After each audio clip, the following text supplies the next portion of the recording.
When was the last time that you heard Nigel Farage say anything positive about Britain's future? He can't. He doesn't like Britain, doesn't believe in Britain, wants you to doubt it just as much as he does. So he resorts to grievance. They all do. They want to turn this country, this proud, self-reliant country, into a competition of victims, saying to you, to working people, don't trust in each other. You can't fix this. This is not a great country. So let's fly all our flags conference, because they're our flags. They belong to all of us, and we will never surrender them. Right. Picture this. The Labour Party, fresh off their election victory, sitting in number 10 with their feet up, thinking they've got it all sorted. Then suddenly, alarm bells start ringing louder than a fire drill at Westminster. Why? Because Nigel Farage and his Reform UK brigade are lurking in the shadows, sharpening their knives, and Labour's own cabinet ministers are essentially screaming, "We're in trouble," into the void. It's absolute chaos, and frankly, it's brilliant political theatre. Quick favor, if you're loving this, hit that subscribe button. Over 94% of viewers haven't yet. It's free, takes a second, and means the world to us. Cheers if you did. Now back to the show. So here's what's happening behind those shiny Westminster doors. Lucy Powell, Labour's deputy leader and basically one of Keir Starmer's most trusted lieutenants, has just dropped what can only be described as a political bomb disguised as a friendly memo. She's told her colleagues, in no uncertain terms, to get their act together or prepare for an absolute battering in the local elections coming up in May. And when a deputy leader starts issuing warnings like this, you know things have gone properly sideways. Powell's message is crystal clear. Stop bickering. Stop briefing against each other to journalists. And for the love of all that is holy, stop making the party look like a circus that's lost its ringmaster. She specifically warned against what she called navel-gazing and throwing bricks from the sidelines. Now, for those not fluent in political speak, that translates as shut up, fall in line, and pretend you all like each other. It's the political equivalent of your mum telling you and your siblings to behave before the relatives arrive for Christmas dinner. But here's where it gets properly spicy. Powell isn't just worried about general party unity for the sake of singing Cumbaya around the Westminster campfire. No, she's genuinely terrified about Nigel Farage and Reform UK absolutely demolishing Labour in those May local elections. And honestly, she has every right to be. Reform UK has been climbing in the polls like a spider up a drainpipe, and they're attracting exactly the kind of voters Labour desperately needs to keep on side. Now let's talk about why Labour is in this mess in the first place. Shall we? Because it's not like they woke up one morning and suddenly discovered they had a Nigel Farage-shaped problem. This has been brewing for months, like a particularly unpleasant pot of tea that everyone's been pretending to ignore. The government has just endured what can only be described as a torrid period. There's been constant speculation about challenges to Starmer's leadership, which is rather awkward considering he only just got the job. It's like buying a new car and immediately hearing rumors that someone wants to nick it. Then there's the Chancellor's November budget, which has caused more drama than a week's worth of EastEnders episodes. Powell, to her credit, has tried to put a positive spin on it, defending it as unashamedly Labour. She's been waving around achievements like lifting the two-child benefit cap and introducing what everyone's calling a mansion tax on high-value homes. She even quoted classic Labour rhetoric, writing about a Labour government led by Keir Starmer, for the many, not just a few. Lovely sentiment. That really takes you back to the Blair years.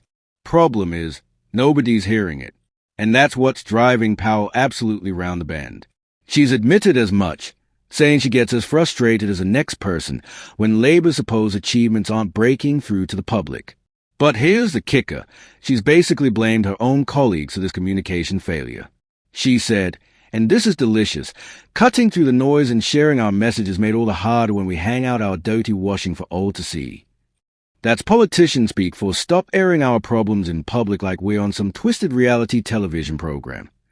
When Powell went on BBC Radio 4's Today program, she tried to sound all diplomatic, insisting her comments weren't aimed at any particular groups within the party. Right, and I'm the King of Spain. Everyone knows exactly who she's talking about.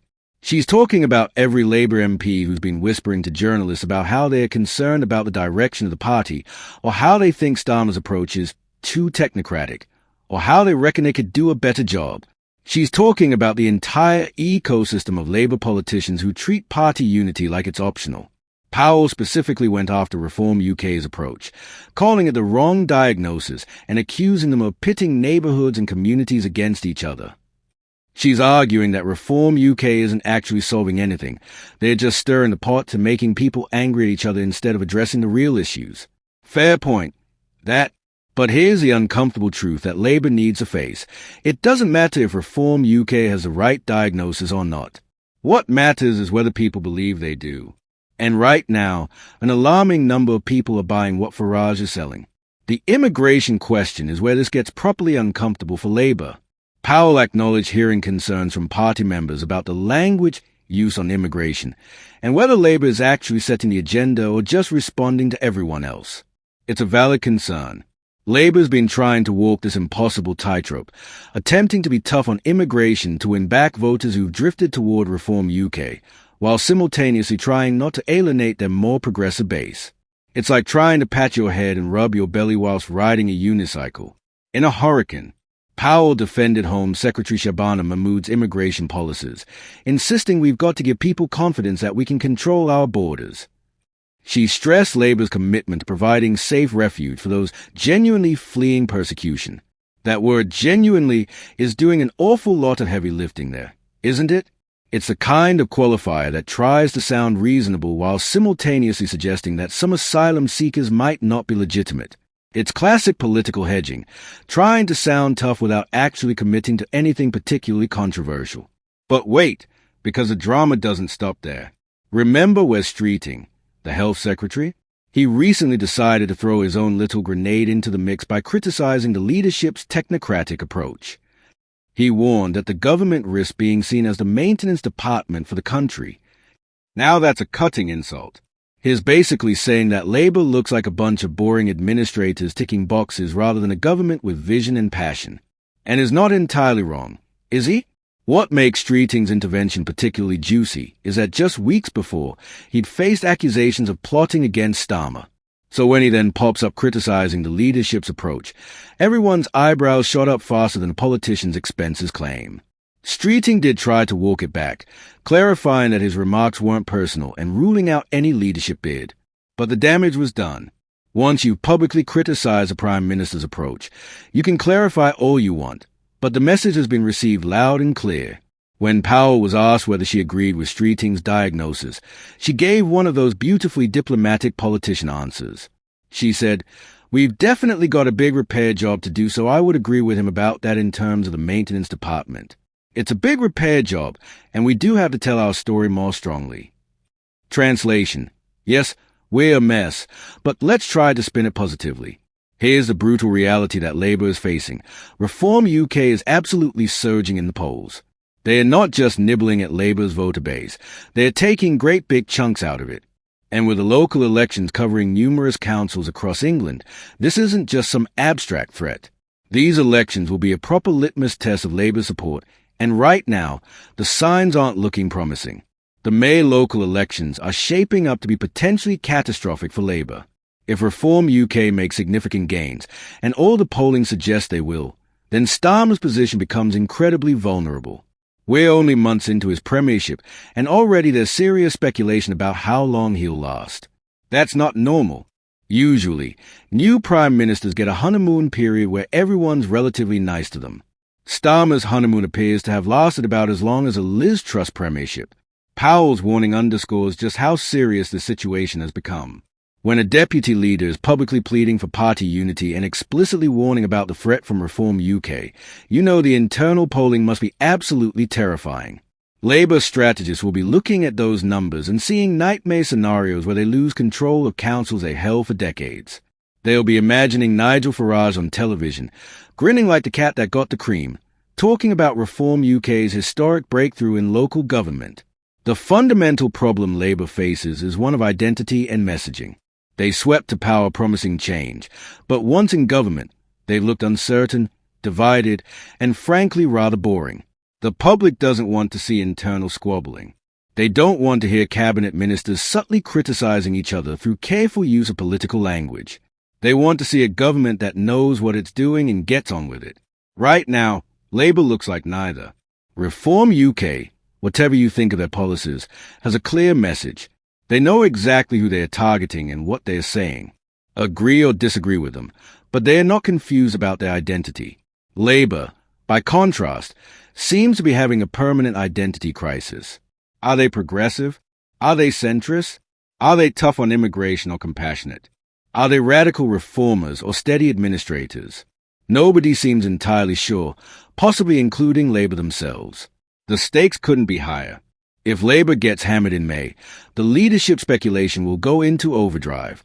There will be anonymous briefings, think pieces about whether Starmer has lost a plot, and probably some very uncomfortable Prime Minister's question sessions. MPs who've been quietly grumbling will start grumbling much more loudly. The whole edifice could start to crumble remarkably quickly.